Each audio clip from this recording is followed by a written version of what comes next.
Hi everybody, this is Marco from Bimser International. In this video, you will see the benefits and features of our enterprise asset, maintenance, facility, and energy management system, BEAM.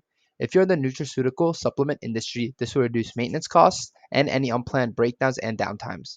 Assets like capsule filling machines, tablet presses, powder mixers, mixing tanks, pasteurizers, and bottling machines, and materials like steel pipes, screws, gears, etc. are all tools that Beam can handle and take care of for you. Here are some of the operations you can run within your company. To begin, I'll be showing you guys our interactive dashboard where you can move the widgets which show your total costs, workmanship, as well as any data on your assets, machinery, or different costs that can all be stored in a neat and organized visual format within the dashboard. Next, we're going on to the map feature where you can pinpoint your different locations, facilities, as well as different locations in which you are transporting your different pills and whatnot. This is especially useful if you have multiple facilities.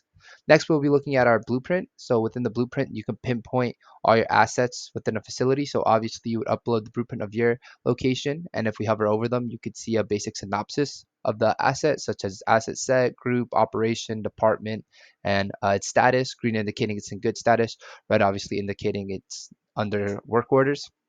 You also have the ability to upload any work orders, create a work order just by clicking on the asset within the graphical asset.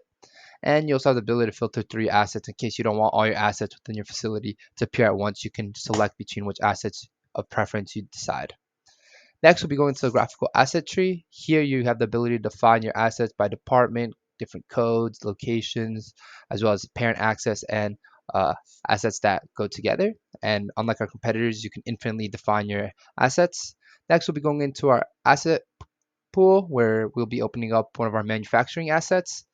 And within the manufacturing asset, the first thing you see is the overview of the asset. So you can define your asset, put a status, group, department, cost centers, as well as any model and expense centers, serial numbers that you want to include. You can also include all the materials of the asset within Beam in a neat chart where you can access and see your different available amounts as well as your last usage date and your used amount over time. You also have the ability to look at your legitimate proceedings, so any insurance information, vehicle information that you may want to store. Also within the asset, you can store documentation, which is information, handbooks, as well as any pictures. So you can upload as many pictures as you want of your asset machinery that you'll be managing. Next, we also have our reports. So this is an asset status report, which will automatically be formed by the Beam software. All you have to do is include the information and it will create a status report for you, include a simple to follow image as well as information. Below, we do have our timer feature in case you don't want to constantly filter through your reports and form a new report. You can automatically automate the report feature so you can receive periodic reports on an hourly, daily, weekly basis. And you can include email addresses as well as users and user groups so you could stick together a group of people who you want to receive the reports. Next, we'll be going into our work request within the maintenance module. So if something does go wrong or something were to go wrong, you can upload a work request at the top of the screen, as you can see. And once you select it, you have the ability to select the production status, whether production continued, stopped, or is continuing with issues. You can also select its maintenance priorities and upload a little explanation as to why you're submitting this work request, what the issue may be. You also can include any failure codes that you guys would want to define. And once you do upload this work request, it will appear in all the work orders. This is obviously where the manager can view all the work requests. And in this example, I'll be opening up a work request that was already submitted. Here, the manager can delegate the information to different users or the maintenance team, for example, or to a technician like Marco.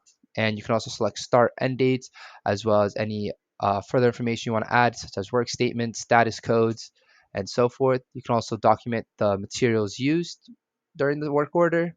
So for example, if we're using a battery, you would want to define that there. And any services, this can be services from vendors, contractors, suppliers, any third parties that are performing anything on your assets. You would want to keep track of that to make sure that everything's in order. Lastly, you can also include any labor costs, maintenance costs, and Beam will calculate the total cost.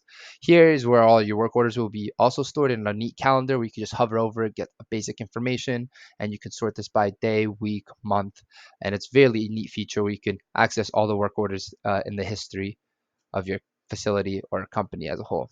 This is our preventive maintenance. So To help avoid any work orders or incidents, you use your preventative maintenance, which will allow you to periodically create maintenance updates. You have the ability to select your maintenance either from date, so that could be unit of time, week, month, or you can select from a counter, so the amount of times the machine is used, mileage, maybe vibrations, whatever it may be, you can select that as a counter feature, so your periodic maintenance will go off sending notifications saying it needs to be maintenance. Next, we'll be looking at our materials. So within the materials, you can view your different general information as well as your warehouse parameters, which shows you your available stock amounts, minimum stock amount, as well as a safe stock amount. You can store any vendors that you buy from, including vendor definition. You also have the ability to attach any documents like our other modules and pictures, which can be extremely useful when you have a lot of different materials. We also have our material movement, so you can keep track of what materials coming in and out of the warehouse. You can store department codes, cost centers, all within that tab. Lastly, we do have our resources. So this is where you watch your personnel. So in this example, we'll be opening a technician, Marco Landea. And once you do open them up, you have your resource code, resource definition. You can upload photos as well as any specific information like city address. You can upload their training and any attached documentation that they may need to perform their job, as well as any off days that they won't be working. It'll all be neatly organized within our calendar feature, which can be sorted by work, week, and month, showing you what days your maintenance team or technician team is available. And here are some of our references. For more information, feel free to visit our website or contact us with the email and phone number listed above. Feel free to reach out and ask for a demonstration or set up a meeting anytime. Thank you.